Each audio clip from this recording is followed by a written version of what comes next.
Father God, we praise you. Father God, we praise you, we glorify you, we honor you, Lord. We give you thanks. Lord, we thank you that napakabuti mo, Lord, sa amin lahat. Naka-faithful mo, Lord, sa amin na you make us faithful as well sa iyo, Lord, na araw-araw ginigising mo kami to commune with you na kahit ano man yung mga challenges sa buhay namin, Lord, we make sure that we wake up in your name. We wake up through the Holy Spirit, Lord.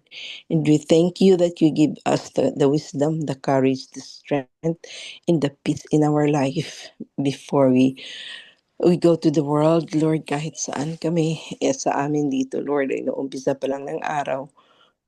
So we give you thanks, Lord. Napakabuti mo. We are so grateful that we choose you, and you choose us most especially.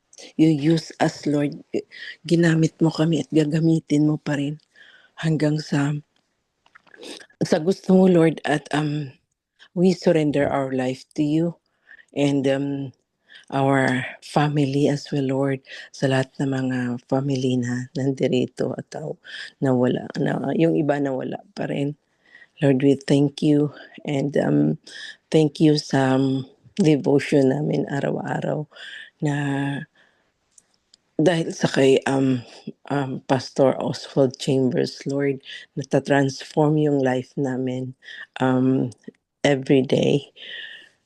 And I thank you, Lord, na ito ang ginamit mo, Lord, na devotional namin, Lord.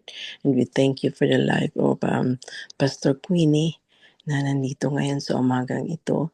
And we pray for the strong internet sa kanya at sa aming lahat din, Lord.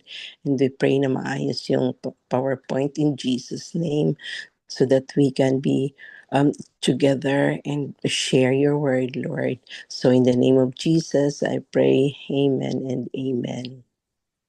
Amen. Thank you po, Ate Ofelia. Salamat.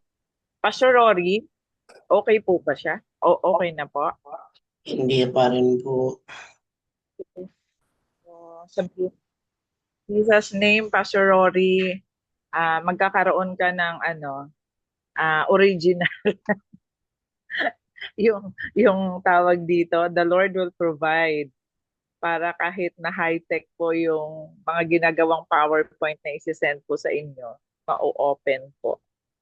Okay. Si Missy po gumawa nito. So, sige po. Good morning po sa ating lahat. And hinihingi ko din po yung kapahintulutan po ninyo na mag-off cam po ako dahil medyo weak po ang signal dito po sa parsonage. So, naka-data lang po ako. So, ang dalangin ko po na kahit po hindi natin nakikita ang mukha ng bawat isa, mararamdaman po natin yung presensya ng Panginoon. At dalangin ko din na sa anumang situations, meron po tayo kinakaharap ngayon. Talagang the Lord will speak to us and meet us, no? Kung saan yung situation na medyo may ugon ng konti sa buhay natin. Okay. So, ang topic po today is the overshadowing of God's personal deliverance. So, galing po ito again kay Pastor Oswald Chambers. The overshadowing. So, iniintindi ko, overshadowing. So, pag tiningnan po natin sa iba't ibang ibig sabihin, talagang nakakamangha or hindi mo kayang pantayan, sukatin na pagliligtas ng Panginoon sa bawat isa sa atin. Kapansin-pansin, talagang kahit na hindi natin siya nakikita, kahit na hindi po siya nagpaparamdam sa atin, no? Walang tawag dito, pero talagang halata po, no? Kung paano po tayo dineliver ng Panginoon. And truly, our God is a God of personal, no? Ang Diyos natin ay personal. Kaya nga sa mga Kristiyano, kapag may mga usapan, no, sinasabi, walang personalan to, bro, sister, walang personalan to, no? Pero sa buhay po, dapat hindi pwedeng walang personalan.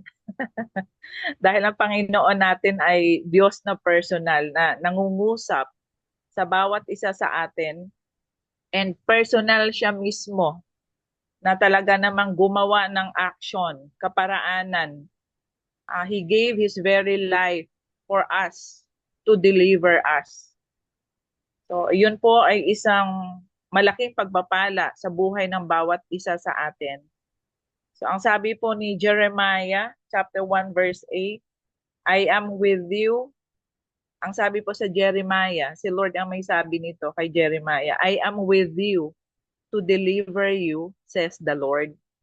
So kung paano po ito sinabi ng Panginoon kay Jeremiah, ito din po yung sinasabi ng Panginoon sa bawat isa sa atin. So babasahin ko po yung first slide na nandito po sa akin. God promised Jeremiah that He would deliver him personally. So personally, no po? Hindi po nag-utos ang Diyos. Hindi siya nag-delegate, kundi talagang personally, siya mismo. Your life shall be as a prize to you. Jeremiah 39:18. That is all God promises His children. Wherever God sends us, He will guard our lives. Amen. So ito po yung kasiguraduhan, lalo na sa atin na mga pastors, no? Kung saan-saan dinadala ng Panginoon. Kahit na hindi ka pastor, kung ikaw ay missionary, ikaw ay seryoso sa buhay mo paglilingkod. Ito po yung kasiguraduhan sa ating paglilingkod, that the Lord will guard our lives. Our personal property and possessions are to be a matter of indifference to us, and our hold on these things shall be very loose. So, ibig sabihin, grabe, nandyan yan, talagang marami sa atin, talagang sobrang blessed materially, pero kahit na nililigo tayo ng pagpapalang material, financial, hindi dyan nagpo-focus yung ating mga atensyon, no? Kumbaga, hindi tayo dyan kumukuha ng hugot, kundi tayo ay nakatuon sa kung ano yung purpose ng Panginoon sa buhay na ito. At hindi niya tayo pababayaan. Wow, thank you, Pastor Rory. Lumabas na. So next slide po. Thank you po. So ano po yung sabi sa next slide? If this is not the case, we will have panic, heartache, distress. Having the proper outlook is evidence of the deeply rooted belief and the overshadowing of God's personal deliverance. Kaya nga, sa buhay na ito, pag binalikan po natin yung Bible, kung paano po nagko-command ang Panginoon sa mga disciples na pumunta sa mga nayon, 'di ba? Talagang ang habilin niya ay huwag kayong magdala ng maraming bagahe. Kasi madalas yung mga possessions, ari-arian, kung ano yung meron tayo, even our families, no? Nagiging hadlang, nagiging dahilan para magkaroon tayo ng isang paglilingkod na hindi nakafocus. So, madalas ito din yung nagbibigay sa atin ng tawag dito, yung sakit, alalahanin. So, sabi dito, having the proper outlook is evidence of the deeply rooted belief in the overshadowing of God's personal deliverance. So, ariin po nating pagpapala, ariin po nating support no? Kung ano po yung mga bagay na mayroon tayo para sa paglilingkod na ito. So sa next slide po, the Sermon on the Mount indicates that when we are on a mission for Jesus Christ, there is no time to stand up for ourselves. So Jesus says, in effect, don't worry about whether or not you are being treated justly. So looking for justice is actually a sign that we have been diverted from our devotion to Him. Never look for justice in this world, but never cease to give it. Ganyan po katindi yung calling po natin, pare-pareho. Talagang regardless, no? Hindi po tayo naglingkod para humingi ng importansya. And literally, kapag binalikan natin kung ano yung buhay ni Jesus sa ilang years na nasa ministry siya kasama ng kanyang mga disciples, talagang makikita mo doon kung paano siya tinrato. Makikita po natin doon kung ano yung iba't ibang uri ng persecutions na mayroon siya. Tapos nakita po natin doon na hindi siya nakapokus sa mga bagay na makapagbibigay ng kaaliwan sa kanyang sarili sa mundo, kundi habol-habol niya ang hustisya, habol-habol niya ang panahon para maibahagi sa mga tao ang tunay na kaharian ng Panginoon.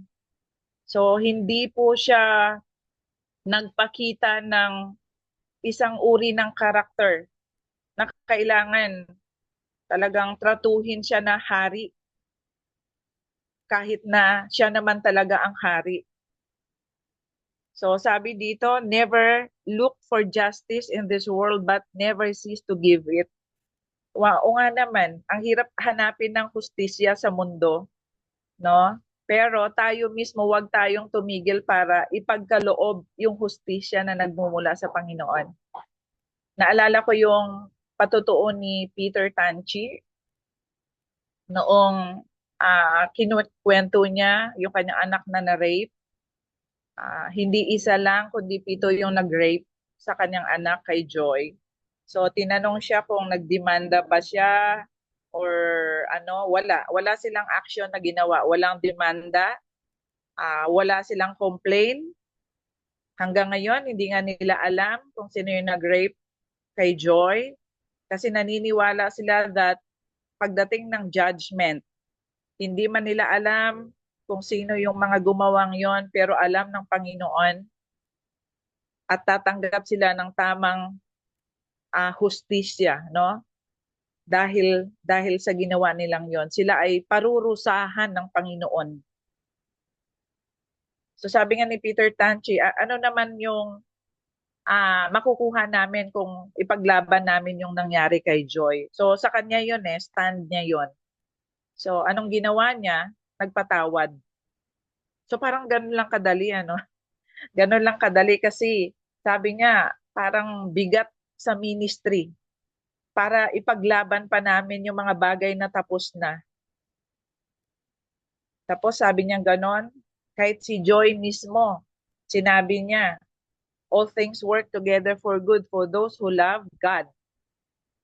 So, ginawang pagpapala yung nangyari kay Joy sa mga taong broken, sa mga broken families, sa mga relationship na hindi buo. So, kabi-kabila yung invitation sa kanya, ginamit yung masamang nangyari sa kanyang buhay para magkaroon ng kagalingan, magkaroon ng restoration ang buhay ng ibang tao. So, sa understanding ko, hindi po talaga madali, no, ang paglilingkod. Kaya kung naghahanap po tayo ng comfort, naghahanap po tayo ng attention mula sa mga miyembro, ng tawag dito, ng applause or whatever, kung yun po yung ating attention sa paglilingkod na ito, hindi po tayo magtatagumpay. Kasi po, sa totoo lang, ang mundo po ay talagang masyadong sakim. Wala pong pakialam, walang justice. But sa kaisipan po natin, talagang hopefully kinakausap tayo ng Panginoon sa slide na ito. Talagang nandito tayo to release justice, to share love, to continue Jesus ministry. So hindi po yun madali. Pero kung ang paglilingkod na ito ay talagang rooted po tayo sa salita niya at naiintindihan natin kung bakit tayo nandito, kung bakit tayo naglilingkod. Alam niyo po, hindi tayo maglilingkod na balat sibuyas.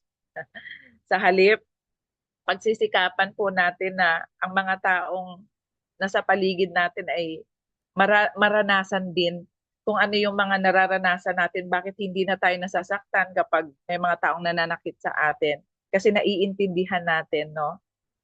Naiintindihan natin kung ano yung nasa likod ng kanilang pinagdadaanan. That's why sila ay nananakit ng damdamin at hindi kilala ang Panginoon. So, ito po yon. Sa next slide po,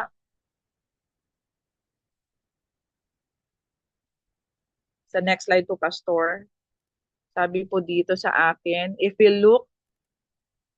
look for justice, we will only begin to complain and to indulge ourselves in the discontent of self-pity. As if to say, why should I be treated like this?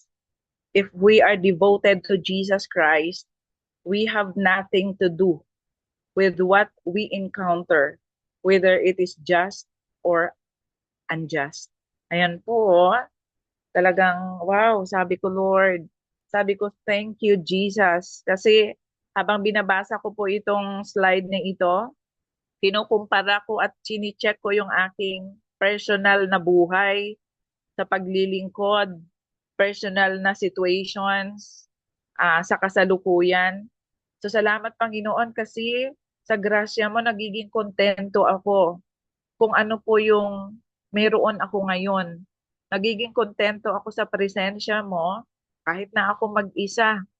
Salamat Panginoon kasi kahit na malayo yung pamilya ko, talagang hindi ako pabebe. Sa totoo lang, grabe Lord, sabi ko ito yung kasagutan. Ikaw talaga, ikaw talaga yung nabubuhay sa akin. Talagang alam niyo po yung ganon sa halip na malungkot ka kasi talagang 'di ba most of people sa mga churches natin mga busy people yung mga yan. So kapag tumingin tayo sa kanila, tingin tao, pangunawang tao, talagang sasabihin mo ikawawa ako, bakit ako mag-isa, bakit halos wala sila. Pero alam nyo yon, talagang kailangan nating unawain talaga at kailangan nating yakapin yung realidad at katotohanan kapag tayo ay talagang tinawag ng Panginoon sa paglilingkod. Kasi ang totoo, walang kawawang anak ng Diyos na naglilingkod regardless of our situations and circumstances. Kasi the truth is, Holy Spirit is with us. Oh, 'di ba? Sabi ko nga, tulad kanina, share ko lang po. Dahil siguro po dala ng aking proseso sa menopausal, kanina feeling ko yung half ng katawan ko hindi siya okay. So, feeling, kumbaga sa word, parang, ay, sabi ko, para ako masustroke. Yung parang gano'n yung feeling. So, pinapakiramdaman ko yung physical ko. And then I prayed. So, pumasok ako sa kwarto kasi parang hindi balance yung aking pakiramdam. Then, God instructed me humiga. And then, sabi ni Lord, itaas mo yung dalawa mong kamay. Talagang sobrang klaro, no? Nangungusap siya sa akin. Instruction niya, itaas mo yung kamay mo, purihin mo ako, purihin mo ako. Yun lang yung pinapasabi niya sa akin. And then command your body, lahat na alam mong termino ng katawan mo, banggitin mo. at pagagalingin kita. Alam niyo yung conversation namin kanina ng Panginoon, ginawa ko po yun. So habang habang nakataas yung aking dalawang kamay, nakapikit ang aking mata, in my vision, nakikita ko yung Panginoon na may ginagawa siya sa physical ko, and then bumaba, nakikita ko sa vision ko yung angel from heaven, yung nurses, yung doctor, yung apparatus from heaven na bumababa sa akin. Tapos may ginagalaw siya sa ulo ko. I see the hand of the Lord. So habang nakikita ko yung vision na yon, patuloy ko siyang pinupuri, and then ilang ilang minuto lang nagpantay lahat yung pakiramdam ko sa katawan ko hanggang ngayon. Kasi yung kabilang part ng ulo ko cloudy, no? Hindi siya balanced hanggang sa talampakan. Alam niyo po yung iniisip ko, hindi ang pamilya ko kundi ang Panginoon. Hindi ko sinabi, kawawa ako mag-isa. No. Kasi the presence of God is our very present help. So, talagang kapag tapat po tayo sa Panginoon, sa totoo lang, talagang nais ng Panginoon na matuto po tayo sa buhay ng ito, na sa anumang sitwasyon ng ating paglilingkod, even sa loob ng ating pamilya, hindi tayo kayang iligtas ng ating mga pamilya. Yes, nakakatulong sila to comfort us, but the truth is, God is the one who heals. So praise the Lord. Talagang, tapos, alam niyo yung, hindi ko alam, no, kung ano, talagang nagpapasalamat ako sa Panginoon. Sabi ko, Lord, pwede ko nang sabihin na missionary yung aking sarili. Kasi masyado akong believe na sa inyo, na hindi ko tinitake na, hoy, kawawa ako mag-isa dito, sinong yayakap sa akin? No. So, ito po yung paalala. So, sa atin po mga kapatid na nasa ibang bansa, alam ko na hindi naman madali yung pinagdadaanan. Mahirap, pero talagang embrace the truth. Hindi lang realidad, but the truth. Kung ano yung buhay na meron tayo dahil sa ginawa ng Panginoon. He delivered us. So dahil dineliver niya na tayo, kabuuan ng ating pagkatao, talagang dineliver ng Panginoon yung takot, yung worries, yung doubts. Lahat yan mai-erase sa ating kaisipan dahil walang ibang sisiksik, no, sa kaisipan natin kundi yung katotohanan na ang Diyos kailanman ay hindi po nagpapabaya sa bawat isa sa atin. Kung hindi man tayo tinatrato sometimes ng ibang tao ng according sa nais natin, magpasalamat tayo kasi ang totoo, ang Diyos, sobrang tinrato tayo ng sapat at mas higit sa inaasahan nating mga trato sa mga taong nakapaligid sa atin. Amen. So sa next slide po. Next slide. Yan. In essence, Jesus says, continue steadily on with what I have told you to do. Continue. And I will guard your life. If you try to guard it yourself, you remove yourself from my deliverance. Ayan, no? Wala tayong magagawa.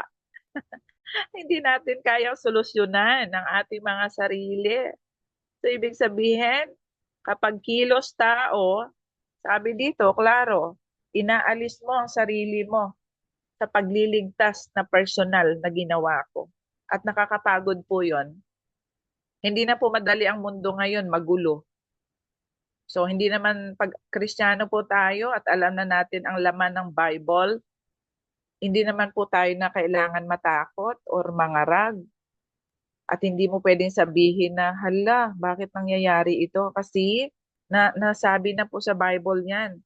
Actually, sabi ko nga, wala pa yan eh. Wala pa yan sa kalingkingan sa parating ng proseso, no, ng pangalawang pagdating ng Panginoon.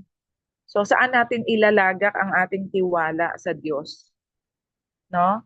Kung material na bagay lang naman talaga ang dahilan para hindi natin maayos at maipagpatuloy ang paglilingkod na ito, yun yung pinaka-chaotic part ng isang buhay mananampalataya at tagapaglingkod sa Panginoon.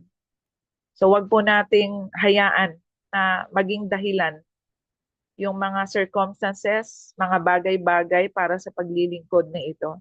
So maybe some of you sinasabi, ay si pastor parang ang dali lang sabihin yon.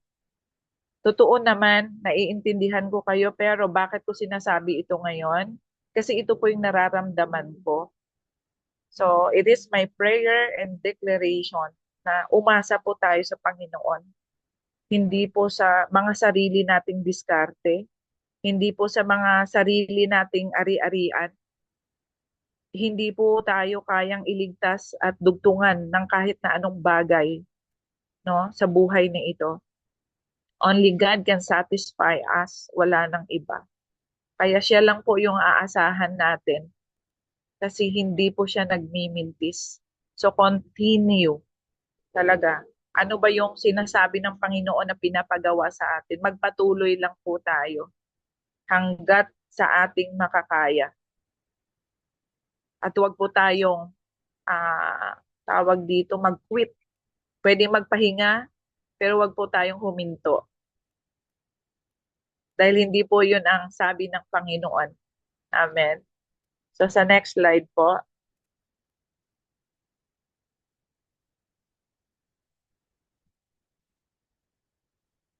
Even the most devout among us become, ito yon, atheistic in this regard. So yung, alam niyo po yung ibig sabihin nito, yung kunwari tumatawag ka sa Panginoon, pinagkakatiwalaan mo siya, pero iba naman talaga yung outcome ng kilos at mga desisyon na nangyayari. No? Tumatawag ka pero ikaw pa rin yung nasusunod kung ano yung desisyon na dapat gawin. Kunwari kang tumatawag sa Panginoon pero hindi ka naman talaga believe sa Kanya. Mas believe ka sa kung ano yung nasa paligid mo at sa diskarte na mayroon ka. Kaya nga sa church, it's so hard na maranasan ng isang iglesia yung spirit-filled worship kung ang namumuno at ang nasusunod ay ang councils, ang pastor, ang miyembro. So asahan po natin. So tawag yan sa mga ganoong karakter, kaisipan atheist. Yung walang believe sa Panginoon. Tama ba yung pronunciation ko? Gumagana yung pagka-Ilongga ko. Yung wala kang kumpiyansa sa Diyos. So mahirap po yun.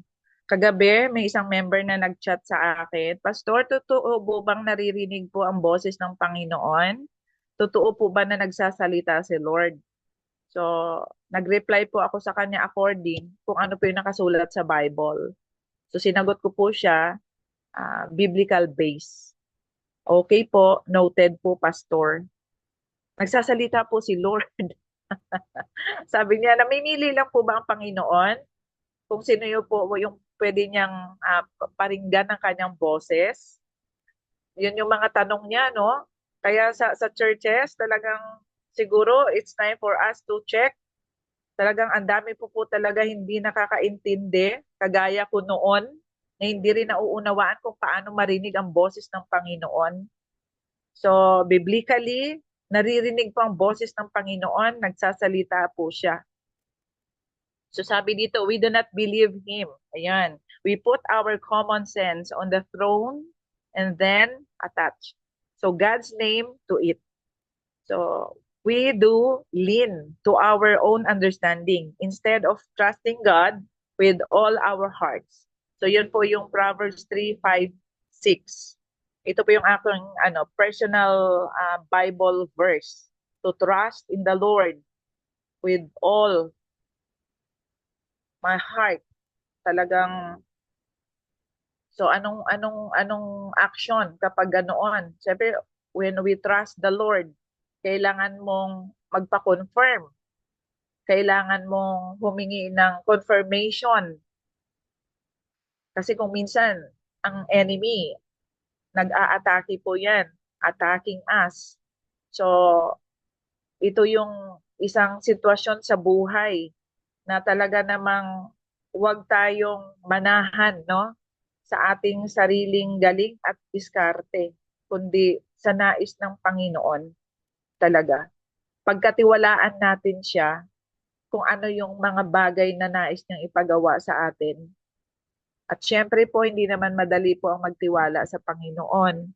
Pero kapag alam natin na sa Kanya nang galing, kailangan nating mag-step forward to obey Him. Kasi madalas sumasagot ang Diyos kung ano yung mga kasagutan sa Kanyang plano kapag tayo ay humakbang, sumunod sa Kanya. Doon mo lang makikita ang kasagutan. Kaya pala Lord, noon hindi kita naiintindihan. Kaya pala dinala mo ako sa lugar na ito. Now I know. Yung ganon. Kaya our God is the God of excitement. Sa totoo lang. Kapag nag-obey ka, kapag nag-yes ka, kahit na hindi mo siya naiintindihan, doon babagsak yung supernatural understanding, doon mo makikita yung outcome, doon mo makikita yung victory, doon mo makikita yung satisfaction sa buhay kapag sumunod ka sa Kanya. Amen? So sa next slide po,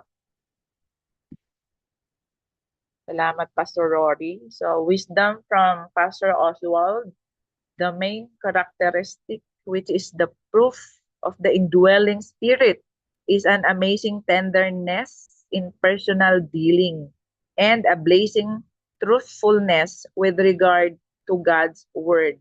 So yung keyword po dito is indwelling spirit is an amazing tenderness in our personal dealing. So alam na alam po natin ang isang mananampalataya, ang isang manggagawa, kapag pinaghaharian po siya ng banal na espiritu, hindi po siya nakikitaan ng mga actions, reactions, gestures na kumukontra sa nais ng Panginoon.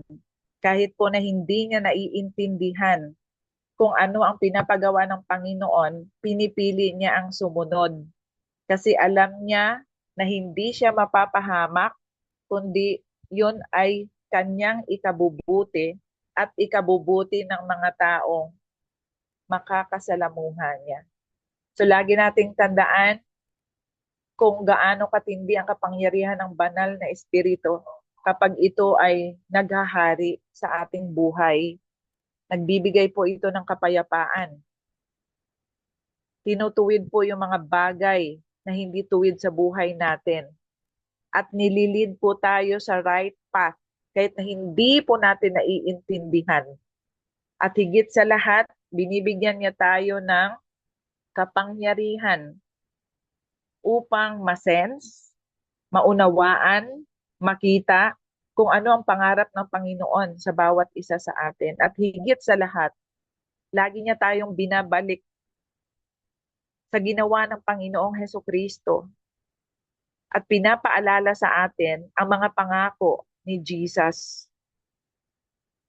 para sa atin sa buhay na ito. Gawain po yun ng banal na espiritu.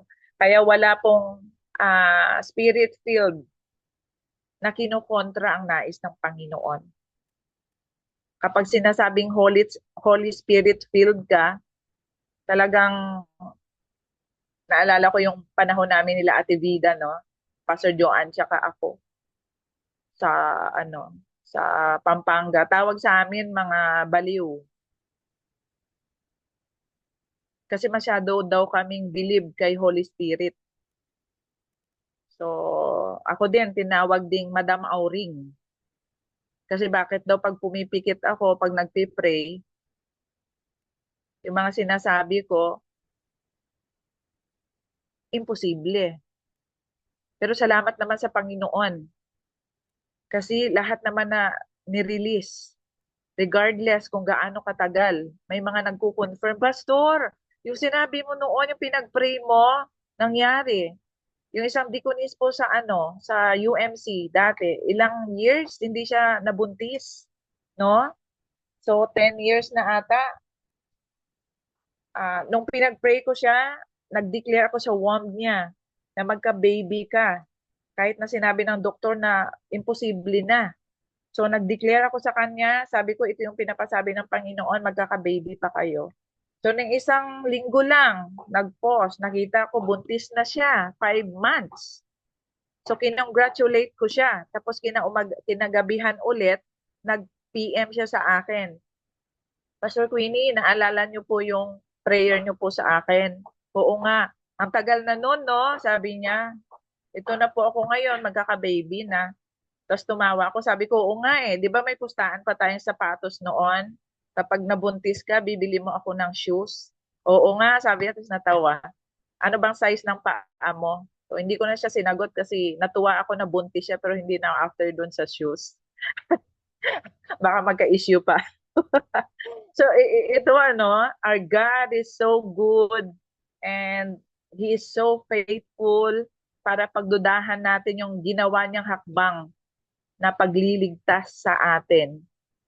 So today, it is my prayer and declaration for us na wag na nating pagdudahan ng Panginoon. He sees us, He knows everything para sa buhay na ito. So pagkatiwalaan po natin siya at sumunod na walang pag-aalanganin.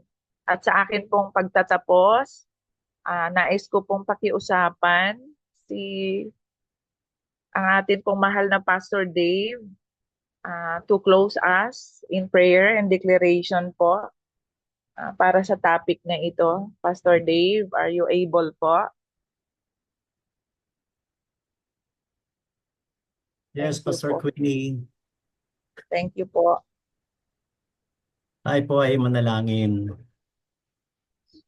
Maraming salamat, Banal na Espiritu, sapagkat ang iyong mga salita, ang iyong pamamahayag ay napaka-angkop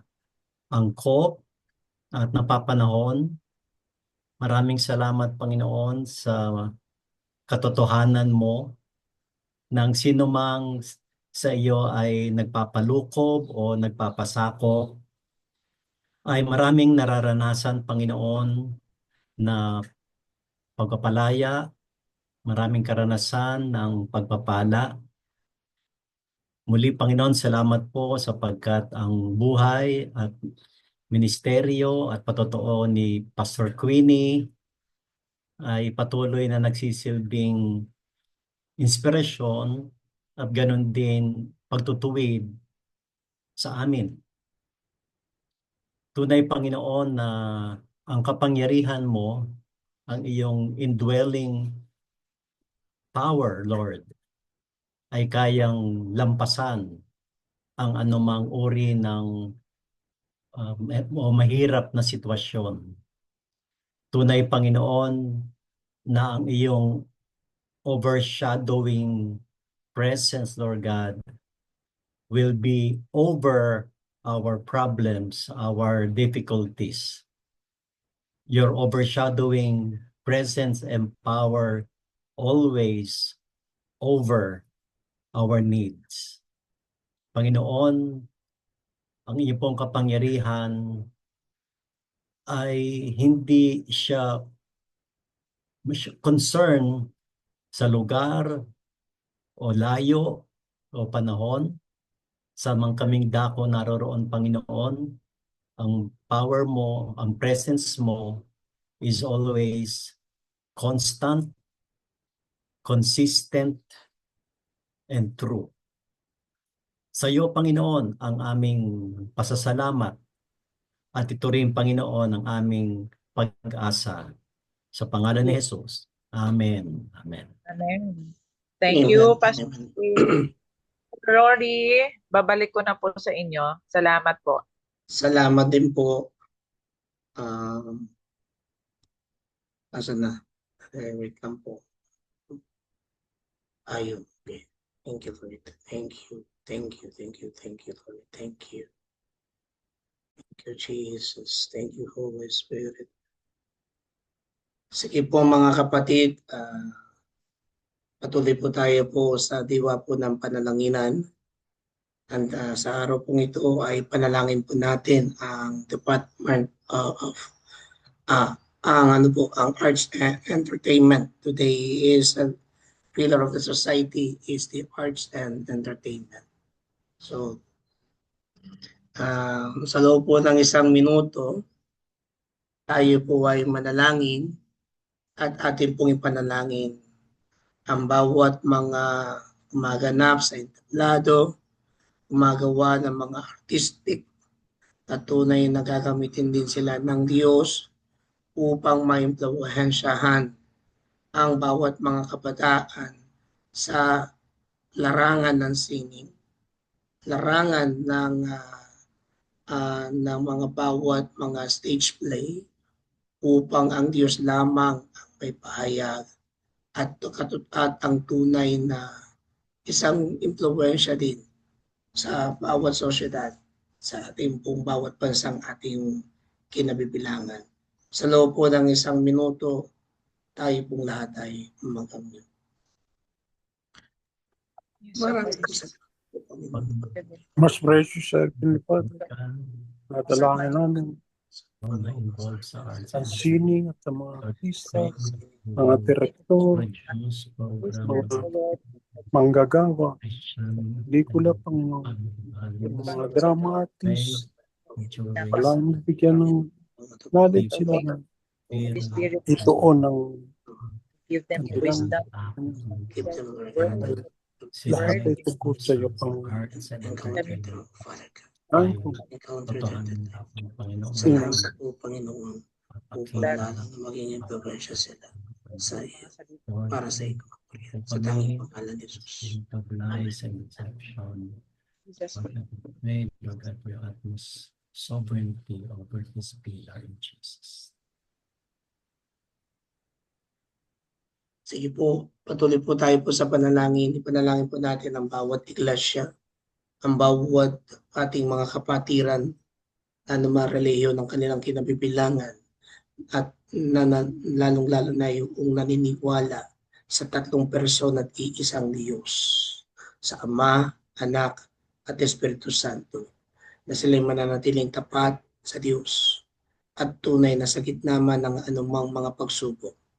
Sila ay maninindigan at titindig para kay Kristo, para sa Banal na Espiritu, at para sa Ama. Sa loob po ng 1 minuto, mga kapatid, tayo ay manalangin. Lord, Mag-mute. Pastors, Sure. bishops of our church. Amen. We Patuloy pray kami kung So, deaconesses, your workers, lay leaders, bless your workers, give them posisyon na kanyang kinabibilangan sa iyo. strength, Sa O Lord. iglesia nila, Panginoon. Ito ay kabahagi ng iyong katawan. Ama, sila Panginoon, ay natiling tapat para sa Bless iyo. each and every one of them, Panginoon ay patuloy na those missionaries being assigned hindi magigiba. on their home base, Pagkos sila ay tunay na at iyo para sa iyo. the provision that they need. Panginoon ay Supply them, O Lord. pagbabago ng Take care of buhay them, sa O Lord. sosyedad ng kanilang kinabibilangan. In the name of Jesus. Sa magiging liwanag at asin at magiging paraan sila upang sila, Panginoon, maakay ayon sa iyong kalooban. Salamat po, Panginoon. Salamat sa iyong pagmamahal. Sa tanging pangalan ni Jesus. Amen. Amen.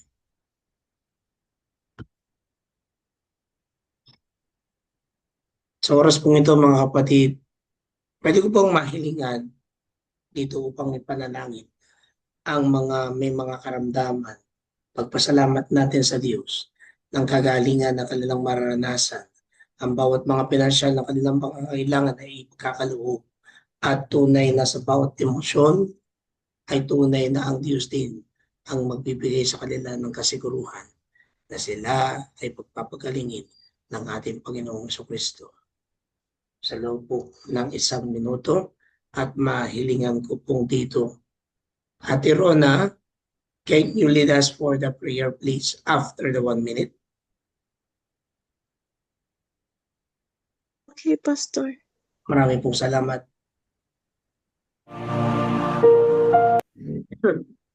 Lord, patuloy na kayo siya. O Lord God, I pray, we pray, Father God, to bless and heal, Lord God, all the persons, Lord God, ng aming mga kapamilya, mga kapatid sa pananampalataya, ng kagalingan ng Panginoon ng iyong mararamdaman at panasan. Because you said by your stripe and by your rule, yeah, bawat and they are healed in Jesus' name. Spiritually, mentally, physically, financially, provide, Lord God, and it's in Jesus' name. We thank you, we glorify you, ang cancer mawawala, ang tumor, Panginoon, ay matutunaw. Lord, we Ng mga declare may sakit sa colon cancer, ay ito, Panginoon, ay kagalingan ka. this. Mararamdaman nila ang iyong paghibot. Ang tunay na may sakit, Panginoon, ng may bato, ito, O Diyos, ay magkakaroon ng tunay na kagalingan. Sa bawat kidney, ay yung mga creatinine, iyong pang-function ng mabuti ng bato, Panginoon. Tanggalin mo rin, Panginoon, yung gallstone. In Jesus' name we pray. Amen. Jesus, you are the light of the world, and whoever comes to you will not experience any darkness. So, Lord, we are asking for our brothers and sisters who are experiencing sickness, Lord, that you will be able to heal them. Father, make them whole once again.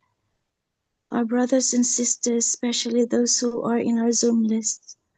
Father, may you watch over them, watch the treatment that they're having, watch over the medication that they're having, this will also aid their healing and treatment, Father God, to be successful. Father, we pray for those people who are caring for them, those who are professionals, as well as those who are volunteering and unpaid workers who care for the sick. Father, we pray that you bless them and give them the strength, give them also the wisdom, Lord, so that they'll be able to help those who are in need. Father, we also pray for those sickness that we cannot see, sickness of the mind, spiritual sickness, emotional, psychological. Sometimes it's very hard to treat them because we don't see them. But Father, you know how to treat these people, how to treat our brothers and sisters who are suffering from these kinds of illness. And Father, we pray that you make them whole once again. And so, Father, we also pray for financial resources for those who are not able to pay for their treatment and their hospitalization or medication. Father, we pray that you will provide for their needs too, Lord. And Lord, we pray that for us who are well, we pray for wellness too for our physical bodies, so that we'll be able to do the work that you have entrusted to each and every one of us. Lord, this is our prayer in Jesus' mighty name. Amen. Amen and amen. At ngayon po ipanalangin natin ang mga nangyayari ho sa ating pong kapaligiran, sa bawat bansa, lalo na ang Israel patuloy.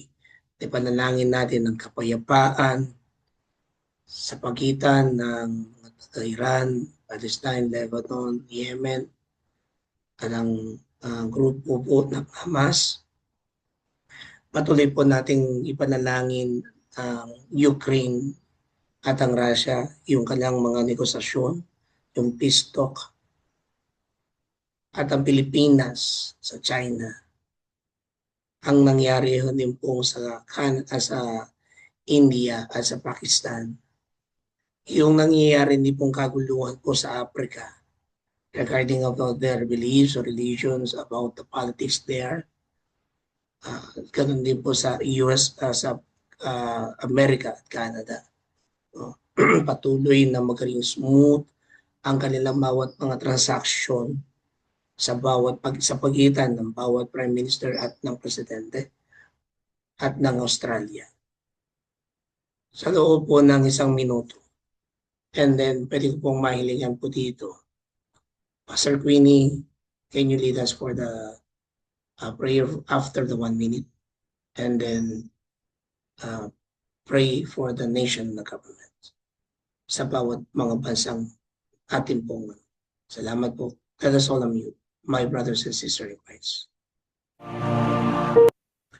Patuloy kami pong malapit po sa inyo, Panginoon. Sinasalita po namin ang patuloy na kapayapaan. Siya ang Shalom, Jerusalem.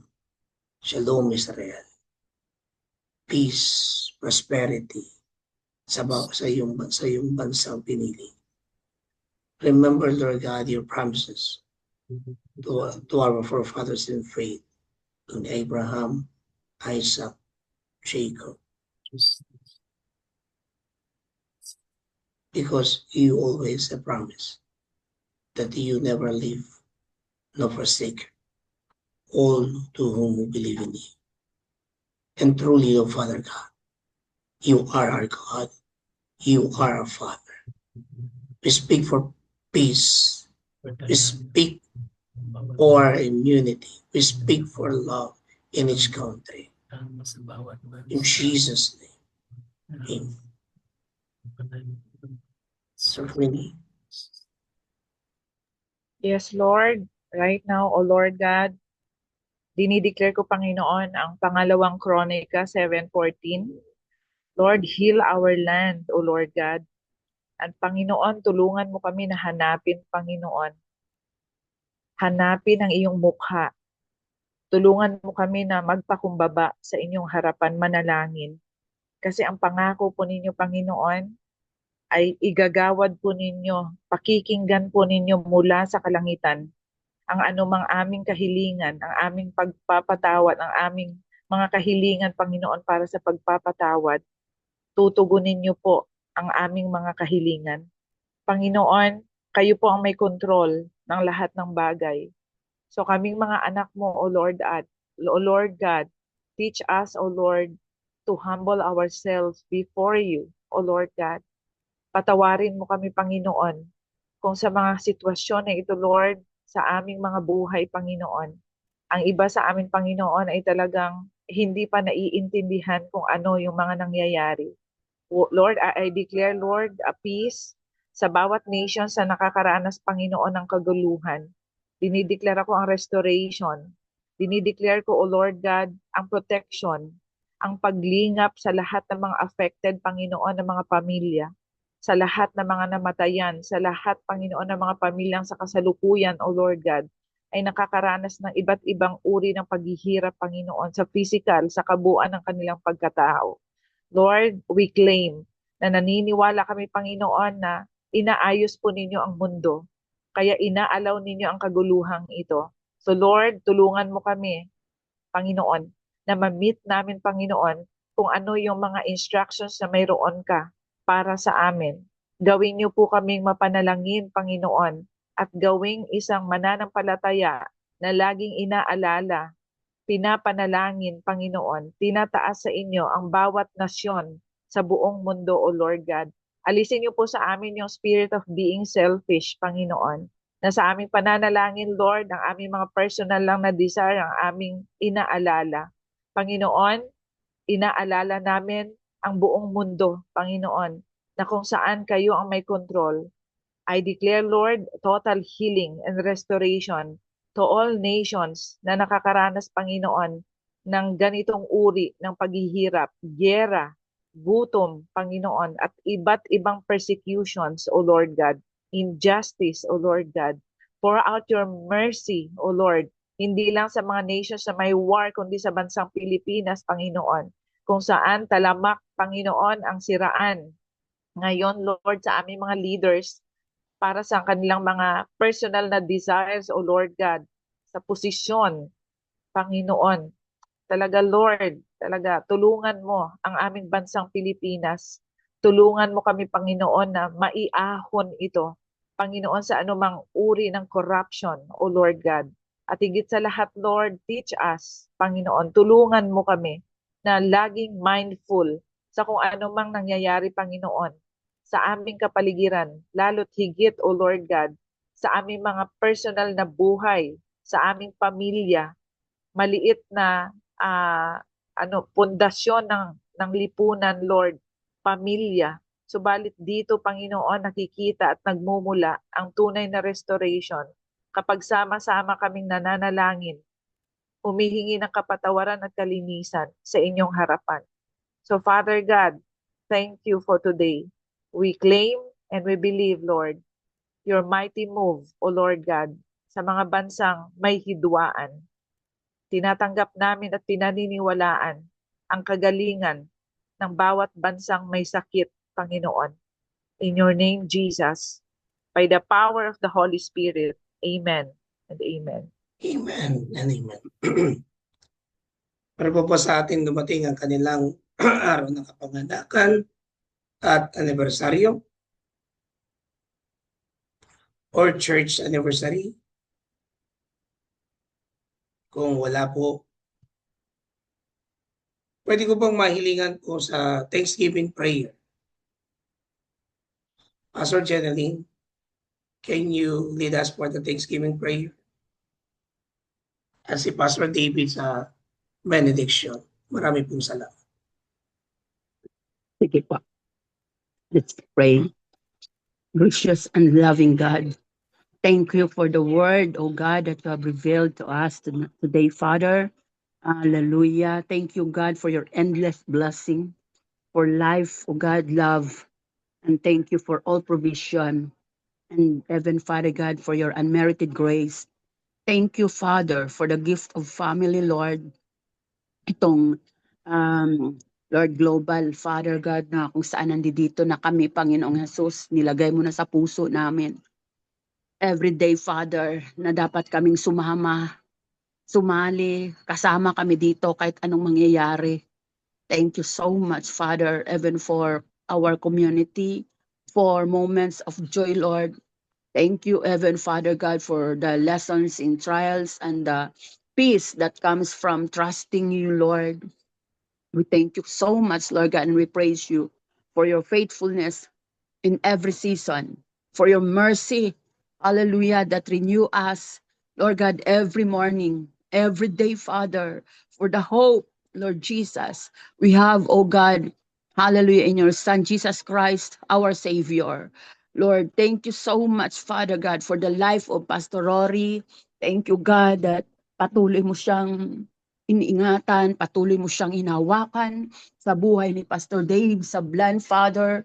Thank you, Lord God, na patuloy mo silang binibless sa karunungan at kaalaman, na patuloy mo silang ginagamit, Lord, sa lahat ng mga kapasturan dito sa GMC, sa buhay, Lord God, Mr. Ophelia, Father, na hindi man namin alam ang kanilang kalagayan. Meron po silang mga nais, Lord, iparating sa inyo. Ngunit dito po, di man namin ma-mention isa-isa ang nais, Lord God, ipanalangin. Ngunit nalalaman mo aming Panginoon sa buhay ni Sister Ruth, sa buhay ni Brother Virgil. Salamat sa kumpletong kagalingan, sa good health, Lord, na ipinagkaloob sa kanya. Sa buhay ni Pastor Aquini, salamat sa ginamit mo siya parang ipahayag sa amin ang katotohanan at yung tinaturuan how to listen with your audible voice, Lord, sa buhay ni Sister Rona, Father God, ni Ate Flora. Salamat, Lord, sa araw na ito ng bawat isa ay pinagpala mo, Panginoong Jesus, sa mga bagay-bagay na nagmumula sa iyo. I speak blessing, I speak favor, hallelujah, and more anointing in the name of the Father, the Son, and the Holy Spirit. This we pray in Jesus' name. Amen. Amen. Amen. Let us receive the blessings of God based on Romans 15. Now the God of patience and consolation grant you to be like-minded one toward another according to Christ Jesus, that ye may with one mind and one mouth glorify Christ. Now the God of hope fill you with all joy and peace in believing, that ye may abound in hope through the power of the Holy Spirit. Now the God of peace be with you all, in the name of the Father, the Son, and the Holy Spirit. Amen. Amen. Amen, Thank you amen, po. amen. Thank you, Pastor